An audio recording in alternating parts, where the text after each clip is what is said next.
A lista de material escolar pode pesar no bolso das famílias no início do ano.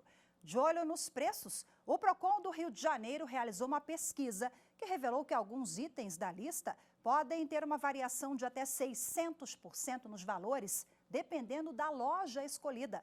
Acompanhe na reportagem de Carolina Chaves. Começo do ano é sempre a mesma coisa, a correria para comprar material escolar. O desafio é encontrar o menor preço para tentar economizar o máximo. Esta médica veterinária veio com o filho à papelaria escolher o material, mas antes de vir, ela fez pesquisa e percebeu uma diferença grande de preço entre as lojas. Eu percebi diferença tanto entre lojas, principalmente mochila, que eu olhei mais, que eu pesquisei mais, mas principalmente da internet para o físico. Achei uma diferença bem considerável. Esse diretor de uma papelaria explica que as lojas virtuais atrapalharam as vendas de livros, mas a parte de papelaria teve aumento de 15% nas vendas.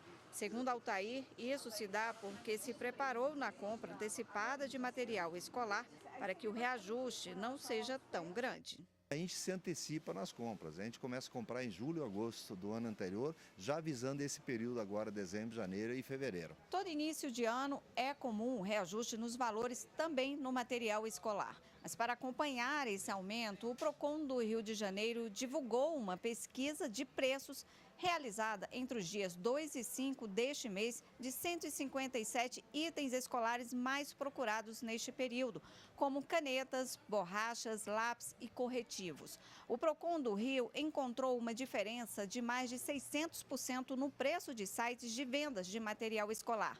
Para se ter uma ideia, uma borracha que custava R$ 1,38 em uma determinada loja, em outra, a mesma chegou a R$ 9,90. Além dos preços, os pais devem ficar atentos aos pedidos abusivos. Para orientar a família, o Procon também divulgou uma cartilha com o que pode e o que não pode exigir do aluno na lista do material escolar, como para materiais de uso coletivo, por exemplo, produtos de higiene e limpeza e tintas para a impressora. Mas, segundo o diretor, as escolas estão mais atentas na hora de fazer a lista. Algumas listas têm alguns produtos que são, vamos colocar, específicos demais.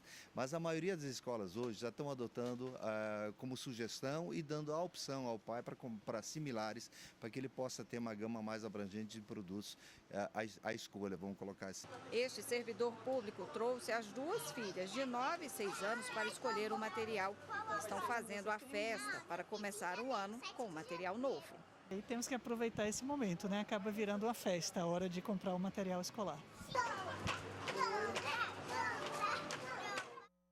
A criançada faz a festa, mas, né, doutor Marcelo, o pai, acho que dói no bolso levar crianças para comprar o material. Bom, vamos avançar um pouquinho mais nesse assunto para falar sobre os direitos dos consumidores. Quem está comigo aqui no estúdio da TV Justiça é o diretor-geral do Procon do Distrito Federal, doutor Marcelo Nascimento. Seja bem-vindo, boa tarde. Boa tarde, Rafael, muito obrigado pelo convite.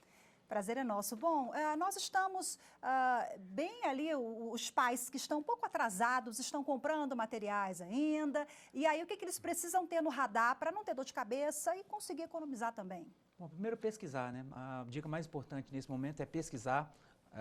Como a gente viu na matéria anterior, a variação de preço é enorme, então os pais têm que pesquisar com antecedência. Pesquisa nas redes sociais, na internet, com outros pais, né, até para poder ele eventualmente aproveitar materiais que não foram utilizados no semestre ou no ano anterior e poder aproveitar materiais de outros pais que os filhos já estão avançando no ensino, né? Então o pai pode fazer uma economia bastante interessante com essa forma. Falando em avanço, as instituições de ensino, elas já estão ali conscientes em relação ao que pode ou ao que não pode ser pedido, ou alguns itens considerados inadequados, até esdrúxulos, né, que constam ali na lista de materiais. Eles ainda são pedidos?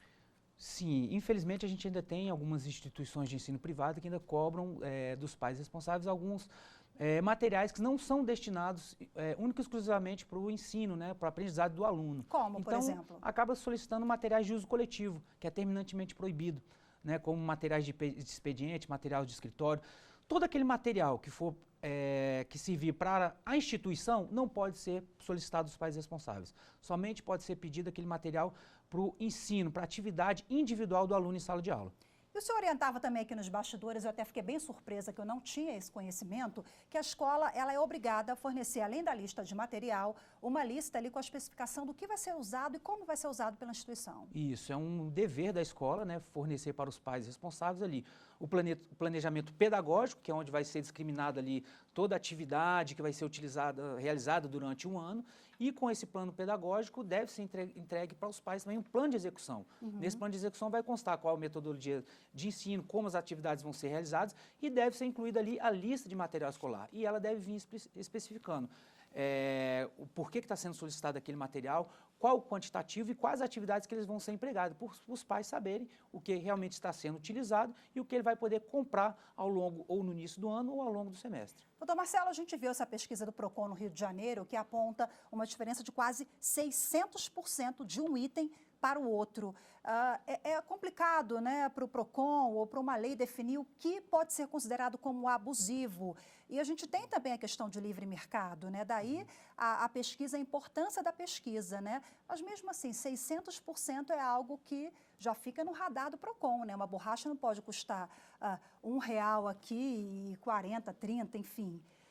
Vai Mais que o depender, triplo, 600%. vai depender ali tem muitos fatores que influenciam no preço, né? Até mesmo a localidade que está, aquela papelaria que está vendendo aquele material, né? Então, se utiliza algum material importado ou não, se é nacional, a marca também. Então, os pais podem fazer uma economia deixando de comprar, às vezes, aquela marca que traz um valor agregado ao produto que deixa ele muito caro.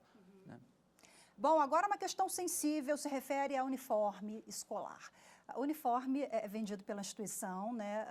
Algumas têm o valor super elevado e o senhor me disse que tem uma lei que versa sobre esse assunto, mas ela não deixa claro, né, o que pode e o que não pode. Isso, é uma lei já antiga, inclusive, de 1994, que ela dispõe que as instituições privadas não podem trocar o modelo do uniforme em menos de 5 anos. Então, somente a partir de cada 5 anos, a instituição pode alterar aquele uniforme. E também dispõe que, para a escola exigir os uniformes dos pais responsáveis, deve observar ali a condição econômica dos pais, do aluno e, inclusive, a condição climática para aquele uniforme ser exigido. Mas uma escola particular pode exigir o uniforme completo, por exemplo?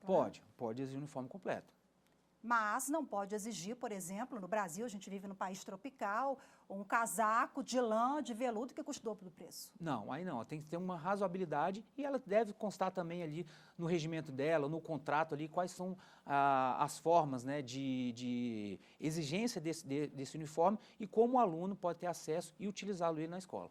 Essas demandas relacionadas à escola, mensalidade, agora avançando um pouquinho para além de uniforme escolar e material, elas ainda chegam com frequência no PROCON? De que forma o PROCON é demandado sobre esse tema? Sim, há uma lei federal, né, a Lei 9.870, de 99, que ela regula ali a mensalidade, o valor das mensalidades escolares. E dispõe ali, não há um teto fixo para as escolas poderem aumentar, mas elas precisam justificar aquele aumento. Então, ela é obrigada a informar para os pais responsáveis por que aquele percentual foi adotado. Né? Se utiliza, né, sugere-se que as escolas não façam um aumento acima da inflação, mas elas são livres para poder estipular. Livre desde que justifique por que daquele percentual que está sendo empregado para o aumento das mensalidades escolares. Lembrando que se trata, na verdade, de uma anualidade, mas que ela, sim, é dividida em 12 meses para facilitar o pagamento para os pais. Quer dizer, sempre informação clara, precisa e objetiva ao consumidor, né? Diretor, muito obrigada mais uma vez pela sua participação conosco. Boa tarde. Eu que agradeço a participação mais uma vez, Rafael, e uma boa tarde a todos.